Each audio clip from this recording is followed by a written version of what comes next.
Hello everyone, this is Krishna Ghosh. Welcome back to How Can I Help You YouTube channel. After a long time later, new notice coming from Maulana Abul Kalam Azad university, that's mean MAKAUT university की तरफ से एक नया notice publish किया गया है, जिसे आप लोग अभी डिस्प्ले में देख पा रहे हैं। देखिए दोस्तों, ये जो नोटिस है, ये नोटिस एक इंपॉर्टेंट अनाउंसमेंट बता सकते हैं या फिर इंपॉर्टेंट इंफॉर्मेशन आप सबके लिए है। स्पेशली अगर आप मकाउट यूनिवर्सिटी के अंदर कोई भी कॉलेज में third semester, fifth semester, seventh semester या फिर नाइन्थ सेमिस्टर के स्टूडेंट है, तो आप लोगों का जो इवन जो सेमिस्टर है, ओड सेमिस्टर, सॉरी इवन नहीं, ओड सेमिस्टर, तो ओड सेमिस्टर का जो एनरोलमेंट प्रोसेस है, मतलब सेमिस्टर देने के लिए जो आप लोगों को एनरोलमेंट करना पड़ता है, इसी प्रोसेस को लेके इस नोटिस पे डिटेल्स में बताया गया है कि कौन सा स्टूडेंट यहाँ पे अप्लाई कर सकते हैं, क्या प्रोसीड्यूर। देखिए दोस्तों, कोविड-19 के चलते बहुत सारी चीजों में बदलाव लेके आया गया है, तो फाइनली मकाउट का जो एनरोलमेंट का जो प्रोसेस है सेमिस्टर के लिए, जिसे आप लोग को खुद को एनरोलमेंट करना पड़ता है, तो ऐसे में आप लोग को कैसे करना है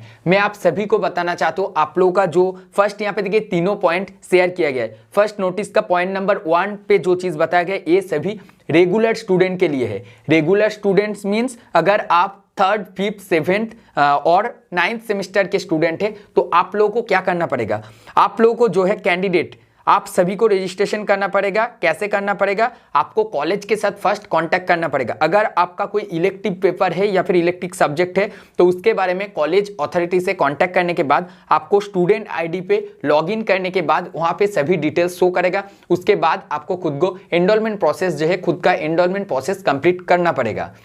सेकेंड जो पॉइंट नंबर 2 पे बताया गया है, पॉइंट नंबर 2 एंड 3, ये भी थोड़ा इंपॉर्टेंट है, मगर ये सबके लिए नहीं है। पॉइंट नंबर 2 और 3 कौन सा स्टूडेंट के लिए है, पॉइंट नंबर 2 मैं पहले बता देता हूं। पॉइंट नंबर 2 पे बताया गया है जो सभी स्टूडेंट, मतलब जो लोग अभी कंटिन्यू नहीं कर पाए थे, सपोज मान के चलिए मैं 2016 पे पढ़ाई कर रहा था, तो 2016 के बीच में मैं फाइनल ईयर पे आने के बाद ड्रॉप आउट हो गया या किसी भी रीजन के चलते सेमिस्टर को कंटिन्यू नहीं कर पाया, तो अभी अगर 2020 पे मैं उसे कंटिन्यू करना चाहता हूं, तो मुझे एज ए रेगुलर स्टूडेंट की तरह मुझे एनरोलमेंट प्रोसेस कंप्लीट करना पड़ेगा, मेरा जो सेमिस्टर है उसे क्लियर करने के लिए।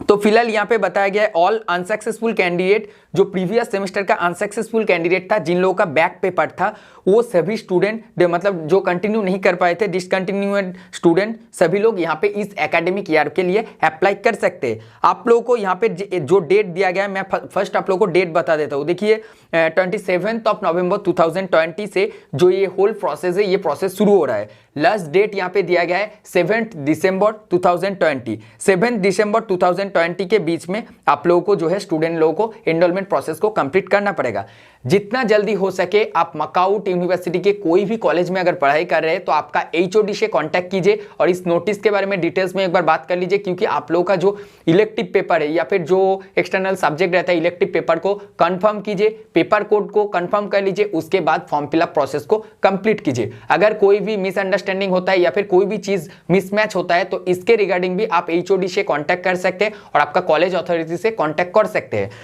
लास्ट पॉइंट यहाँ पे जो है 3 नंबर वाला point, regular and discontinued candidate with backlog papers, जो सभी स्टूडेंट का किसी भी सेमिस्टर पे आप लोगों का बैकलॉग है, तो आप सभी को यहाँ पे बैकलॉग पेपर को ऑटोमेटिकली, अगर जब आप लोग यहाँ पे फर्स्ट पॉइंट पे बता दिए गए है, जो automatically in the login of the student concerned, जब आप लोग आपका यूजर आईडी एंड पासवर्ड देके साइन इन कीजिएगा मकाउट यूनिवर्सिटी के ऑफिशियल पोर्टल पे macaut.net पे जाके, जब आप लोग डैशबोर्ड पे जाके साइन इन कीजिएगा, तो उस टाइम पे ऑटोमेटिकली ये जो है आपका वहां पे शो करेगा। उसके बाद आपको यहाँ पे आपको जितने भी सारे प्रैक्टिकल